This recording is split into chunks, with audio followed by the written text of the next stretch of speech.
Muy buenas, ¿cómo están? Un placer volver a estar con ustedes con una nueva reflexión en esta hora. Quiero comentarles que hace días atrás, participando en una reunión, escuché una frase que me llamó la atención. Alguien dijo, estamos viviendo el tiempo del poscristianismo, la era poscristiana. ¿Qué es eso? ¿Qué queremos decir con la era poscristiana? Pues hay muchas maneras de entender, pero creo que yo entendí de la siguiente manera que quiero explicarles. La era postcristiana o el tiempo postcristiano que estamos viviendo empezó el siglo pasado y empezó con la disminución de la influencia de la fe cristiana, de la iglesia cristiana en los entornos sociales, económicos, familiares. Cada vez es menos la influencia de la iglesia cristiana, de la fe cristiana. Por eso es que muchos sociólogos, muchos comentaristas se atreven a decir que estamos viendo ya la era postcristiana, queriendo decir que la iglesia cristiana tiene cada vez menos influencia, cada vez menos extiende su capacidad de llegar a la gente y cada vez está siendo más limitada por distintas formas y razones.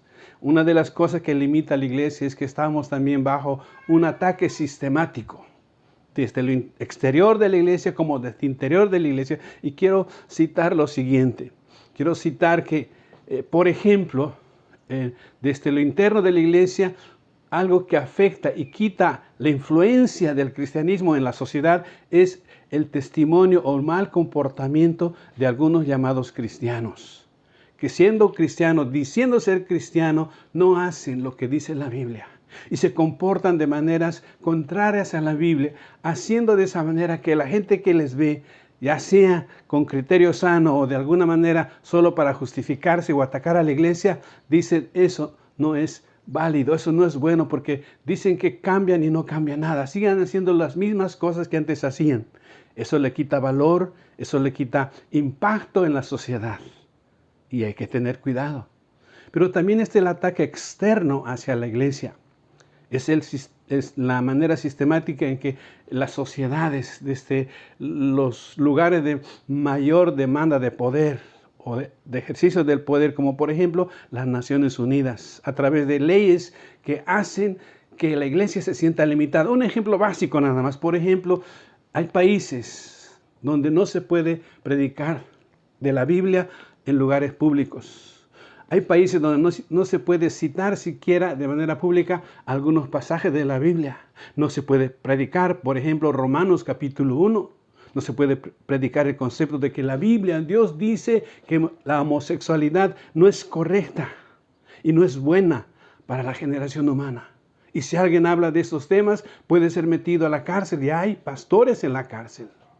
Así que estamos viviendo una época de crisis, una época de ataque a la iglesia, una época que muchos quieren decirnos que ya el tiempo de la iglesia ha pasado, que ya es cosa del pasado, que la iglesia ya no tiene impacto y están pensando en una nueva manera de ser iglesia, una iglesia permisiva, una iglesia que camina en argumentos y prácticas de lo que la Biblia llama el mundo. Querido amigo, querido hermano, quiero compartirle a usted una cita de la palabra del Señor. Capítulo 4 del libro de los Hechos, los discípulos fueron llevados presos, fueron prohibidos de predicar la palabra del Señor. Ellos orando, y Dios les permitió salir de la cárcel. Y al salir de la cárcel, ellos, el escritor de los Hechos, capítulo 4, dice así, versículo 28 al 31, para hacer cuanto tu mano y tu consejo habían antes determinado que sucediera. Y ahora, Señor, mira sus amenazas, concede a tus siervos que con todo denuedo hablen tu palabra, mientras extiendes tu mano para que se hagan sanidades y señales y prodigios mediante el nombre de tu santo Hijo Jesús. Cuando hubieran orado, el lugar en que estaban congregados tembló, y todos fueron llenos del Espíritu Santo y hablaban con denuedo la palabra de Dios. Querido hermano, querido amigo, cuando la iglesia está siendo atacada, cuando los que predicamos estamos siendo amenazados, coartados en nuestras libertades, cuando eso sucede, muchas veces nosotros tenemos las ganas de hacer algo más o escondernos más. Y muchos se callan. Y muchos no hablan más de pecado. Y muchos más no denuncian las cosas que no agradan a Dios que están sucediendo en nuestra sociedad por medio de los gobernantes, por medio de la gente misma. Este texto dice que los discípulos, después de salir libres, amenazados, prohibidos de predicar, ellos oraron a Dios. Y me sorprende en gran manera lo que ellos hubieran, o yo hubiera hecho, es: Señor, protégenos de estos que nos atacan, protégenos de estos que nos están atacando, oprimiendo. No, ellos oraron de manera diferente. Ellos oraron diciendo: Señor, mira sus amenazas, y frente a sus amenazas, Señor, danos más denuedo, danos más ganas, danos más fuerza, danos más valentía para seguir predicando. Y respáldanos con prodigios, con milagros, para que tu palabra siga siendo predicado. Y dice el texto que cuando ellos terminaron de orar, el lugar en que estaban ellos tembló, y todos fueron llenos del Espíritu Santo. Y dice, hablaban con más denuedo la palabra del Señor. ¡Qué gran desafío! En estos tiempos de crisis económica, de crisis moral, de crisis donde a lo bueno se le llama malo y a lo malo se llama bueno, cuando de alguna manera el Evangelio está siendo coartado, cuando en lugares se está siendo prohibido. Este tiempo es cuando necesitamos levantarnos. Este tiempo es cuando necesitamos armarnos del valor de Dios y en el poder del Espíritu Santo, levantarnos a levantar la voz y hablar en el nombre del Señor lo que la palabra, lo que su palabra dice. Que hay hechos de injusticia que Dios quiere que lo hagamos sin justicia. Que hay prácticas inmorales que Dios quiere que volvamos a ser moralmente sanos conforme a la palabra del Señor. Así que, hermano, amigo, también hay un escritor de un librito muy pequeño, de un solo capítulo, antes del Apocalipsis, la carta del apóstol Judas Tadeo. En esa carta Judas dice en el versículo 2 y 3, dice que contendáis ardientemente por la fe que hemos recibido, por la fe que nos ha sido dada.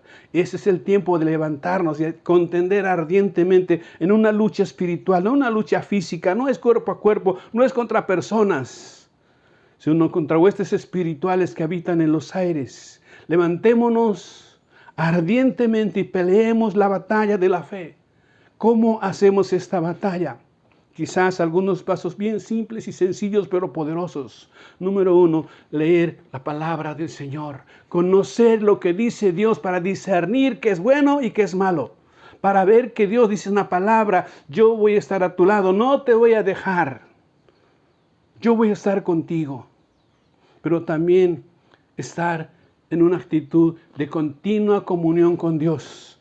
Es decir, orando. Es decir, ayunando regularmente, es decir, dependiendo de la voluntad y la palabra de Dios para decir lo que tengamos que decir. Pero también es necesario salir a lugares públicos y en el nombre de Jesús hablar la palabra, usar todos los medios posibles, como por ejemplo este medio que estoy usando en este momento, los medios digitales, las redes sociales, la televisión, la radio. Podemos llegar a multitud de gentes usando estos medios, pero necesitamos que haya un ejército de valientes. Usted puede hacer lo que yo estoy haciendo. Usted puede hacer más de lo que yo estoy haciendo en este momento. Con un celular, con una computadora, con una cámara, tan simple y sencillo como eso, podemos seguir predicando el Evangelio con más denuedo por medio y ante las amenazas que nos llegan de dentro y de fuera. Así que, hermano, en esta hora yo le invito a orar. Le invito a decirle al Señor que Él le dé fuerzas, que Él le levante, que Él le dé palabra fresca y usted se levante y vaya a predicar la palabra del Señor. Agarre su celular, grabe un video corto y diga lo que dice Dios en su palabra. Desafío para hoy en este tiempo. La iglesia todavía sigue vigente. Y no es cierto que vivimos en la época ni tiempo post-cristiano. Cristo siempre es el mismo, ayer, hoy y por los siglos. ¡Aleluya! Seguimos siendo actuales y pertinentes con la palabra del Señor. Oramos en esta hora. Padre, en el nombre de Jesús, te damos gracias, Señor, por este tiempo de compartir tu palabra. Te alabamos, Dios, te exaltamos, Dios, y rogamos que nos des fuerza. Que en medio de las amenazas y la crisis que vivimos, nos des valor para seguir predicando tu palabra con más ganas, con más fuerza. Y respáldanos ministerialmente con prodigio, con milagro. Llénanos de tu Espíritu Santo.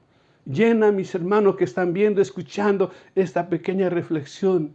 Y dales pasión para seguir predicando tu evangelio de todos los medios posibles, a tiempo y fuera de tiempo. Y gracias, Señor, por lo que tú vas a hacer en los próximos días. En el nombre de Jesús oramos. Amén. Amén, querido hermano, el Señor me lo bendiga. Nos vemos en una próxima oportunidad. Bendiciones.